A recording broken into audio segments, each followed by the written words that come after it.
ফুলকপি দিয়ে আপনারা তো অনেক রেসিপি করে খেয়েছেন, কিন্তু আপনারা কি ফুলকপির পরোটা করে খেয়েছেন? এই ফুলকপির পরোটা খেতে এতটাই টেস্টি হয়েছে, আপনারা শুধু এটাই খেতে চাইবেন। আর এটা শুধু খেতেই টেস্টি নয়, বানানোও কিন্তু খুবই ইজি। তো চলুন বেশি দেরি না করে শুরু করছি আমার আজকের এই সহজ রেসিপি। নমস্কার, আমি পিনু, কুক উইথ পিনুতে আপনাদের সবাইকে স্বাগত। এই রেসিপিটা বানানোর জন্য সবার প্রথমে আমি একটা ডো রেডি করে নেব। তার জন্য আমি একটা প্লেটের মধ্যে নিয়ে নিচ্ছি 2 কাপ আটা, দিচ্ছি স্বাদ মতো নুন। নুনটাকে আটার সাথে ভালো করে মিশিয়ে নিতে হবে। সব কিছুকে ভালো করে মিশিয়ে নেওয়া হয়ে গেলে অল্প অল্প জল দিয়ে এটার একটা সফট ডো রেডি করে নেব। একেবারে সব জল দেবেন না, অল্প অল্প জল নিয়ে এটাকে মেখে নিতে হবে। দেখুন আমাদের এখানে ডোটা কিন্তু রেডি হয়ে গেছে। আমাদের এখানে ডোটা একদম সফট হয়েছে। এবার 1 চামচ তেল দিয়ে এই ডোটাকে আবারও মেখে নেব।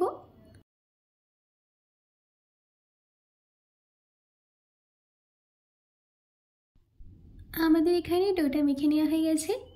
এবার যাতে ডোটা ড্রাই না হয়ে যায় তার জন্য ভিজে কাপড় দিয়ে এই 20 মিনিট এই ডোটাকে ঢাকা দিয়ে দেবো। ততক্ষণ আমি স্টাফিং রেডি করে নেব। তার জন্য আমি নিয়েছি একটা ফুলকপিটাকে ভালো করে ধুয়ে নিয়েছিলাম। এবার গ্রেটারের বড় হোল দিয়ে এই ফুলকপিটাকে গ্রেট করে নিতে হবে। আমাদের এখানে সম্পূর্ণ ফুলকপি গ্রেট করে নেওয়া হয়ে গেছে। দেখুন আমি সুন্দর করে কিন্তু গ্রেট করে নিয়েছি। এবার একটা কড়াই নিয়ে তার মধ্যেই দিয়ে দিতে হবে 4 চামচ তেল। তেল গরম হয়ে গেলে দিয়ে দিতে হবে 1/2 চামচ জিরে, একটা তেজপাতা, দিচ্ছি 2 চিমটি হিং।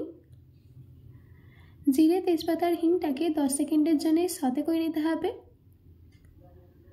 দেখুন আমাদের এখানে 10 সেকেন্ড সতে করে নেওয়া হয়ে গেছে।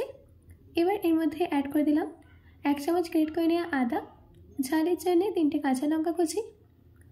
আদা আর কাঁচা লঙ্কাটাকে ততক্ষণ ভেজে নিতে হবে যতক্ষণ না আদার মধ্যে থেকে কাঁচা গন্ধটা চলে যায়। আমাদের এখানে আদার মধ্যে থেকে কাঁচা গন্ধটা চলে গেছে। এবার এর মধ্যে অ্যাড করে দিতে হবে গ্রেট করে নেওয়া ফুলকপি। তার সাথে অ্যাড করে দিচ্ছি 1/2 চামচ লঙ্কা গুঁড়ো, 1/4 টেবিল স্পুন হলুদ গুঁড়ো, 1 চামচ জিরে গুঁড়ো, 1 চামচ ধনে গুঁড়ো, দিচ্ছি স্বাদ মতো নুন। এবার এই সব কিছুকে ভালো করে মিশিয়ে নিতে হবে আর মিডিয়াম ফ্লেমে 5 মিনিট রান্না করে নিতে হবে।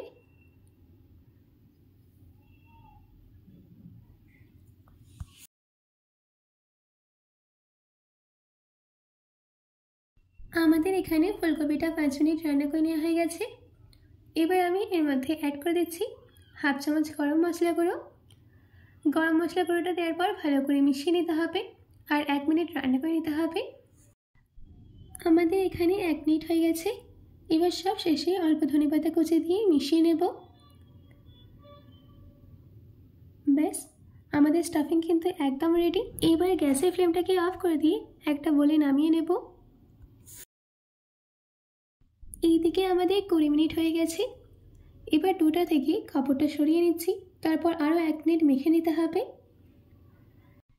1 মিনিট মেখে নেওয়া হয়ে গেলে এই ডোটা থেকে একটা রুটির থেকে বড় সাইজের লেচি কেটে নিচ্ছি। তারপর হাতের তালের মাঝখানে রেখে ভালো করে গোল করে নিতে হবে।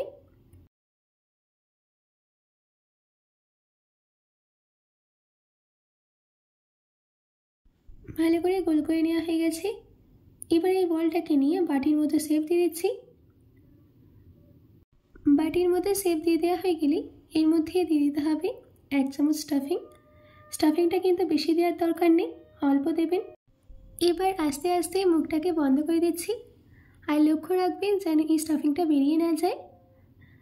সম্পূর্ণ মুখটা ভালো করে বন্ধ করে দেওয়া হয়ে গেলে আবারও হাতের তালের মাঝখানে রেখে ভালো করে গোল করে নিতে হবে। দেখুন ভালো করে গোল করে নিয়েছি। এবার এর ওপরে শুকনো আটা ছড়িয়ে বেলে নিতে হবে। বেশি পাতলা কিংবা মোটা করে বেলবেন না, একদম মিডিয়ামে রাখবেন। দেখুন আমাদের এখানে বেলে নেওয়া হয়ে গেছে। এবার আমি সেঁকে নেব। আমি এখানে আগে থেকে তাওয়াটাকে গরম করতে দিয়েছিলাম। এবার তাওয়ার উপরে রুটিটাকে রেখে দিই একটা সাইড সেঁকে আসা অবধি ওয়েট করব। একটা সাইড সেঁকে নেওয়া হয়ে গেলে অপর সাইডে উল্টে দিয়ে অপর সাইডটাকে ভালো করে সেঁকে নিতে হবে। দেওয়ার পর দিয়ে দিচ্ছি 1 চামচ তেল। তেলটাকে ভালো করে এই রুটির গায়ে লাগিয়ে দিলাম। আর তেলটা দেওয়ার পর রুটির এপিঠ আর ওপিঠ ভালো করে সেঁকে নিতে হবে। দেখুন আমার এখানে একটা সাইড কিন্তু সেঁকে নেওয়া হয়ে গেছে, আর আপনারা দেখতেই পাচ্ছেন যে কত সুন্দর ফুলেছে। আমাদের এখানে পরোটাটা কিন্তু একদম রেডি। এবার এটাকে নামিয়ে নিয়ে একটা প্লেটে সার্ভ করে নিচ্ছি। আমি আপনাদেরকে ছিঁড়ে দেখাচ্ছি। দেখুন কত সুন্দর কিন্তু সফট হয়েছে, আর ভেতরের পুরটা দেখেই বুঝতে পারছেন কত সুন্দর হয়েছে আমাদের পরোটাটা। আশা করছি আমার আজকের এই ফুলকপির পরোটার রেসিপিটা আপনাদের ভালো লেগেছে। বাড়িতে এটি অবশ্যই ট্রাই করবেন ও কমেন্ট বক্সে কমেন্ট করে জানাতে একদম ভুলবেন না। তো আজকের মতো এটুকু, আবার দেখা হচ্ছে অন্য কোনো রেসিপি নিয়ে। ভালো থাকবেন, সুস্থ থাকবেন।